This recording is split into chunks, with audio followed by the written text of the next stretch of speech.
High বন্ধুরা, তোমরা সবাই কেমন আছো? আশা করি ভালো আছো, আর আমিও ভালো আছি। তো বন্ধুরা, অষ্টপ্রহরে যাচ্ছি।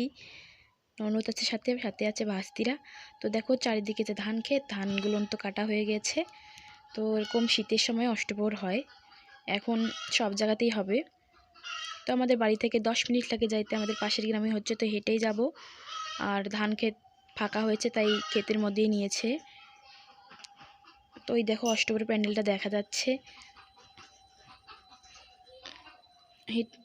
দেখা যাচ্ছে। তো হেঁটে যাচ্ছি, আমার মেয়েসহ আমি আগে আগে যাচ্ছি, আর আমার বাস্তিরা ওখানে সেলফি তুলতেছে। আর দেখো এসে গিয়েছি, এসেই দেখতেছি দেখো কত সুন্দর নৃত্য করতেছে লোকটা, অনেক সুন্দরভাবে ঘুরে ঘুরে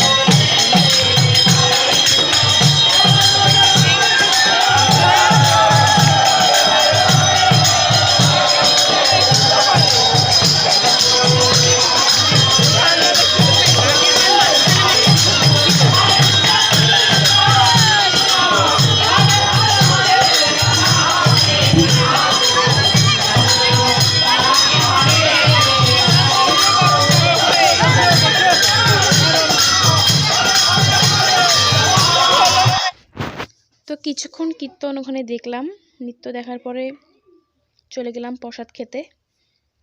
তো আমাদের এদিকে বাংলাদেশের মধ্যে অন টাইম প্লেটেই প্রসাদ খাওয়ানো হয়, বা কোথাও কোথাও কলার পাতায় দেওয়া হয়। তো বেশিরভাগ জায়গায় অন টাইম প্লেটেই দেয়, কলার পাতা এত তো পাওয়া যায় না, কারণ অনেক প্রচুর পরিমাণে লোক হয় তাই।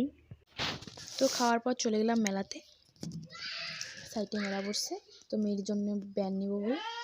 তো দেখতেছি চারিদিকে অনেক দোকানপাট বসছে প্রচুর পরিমাণে।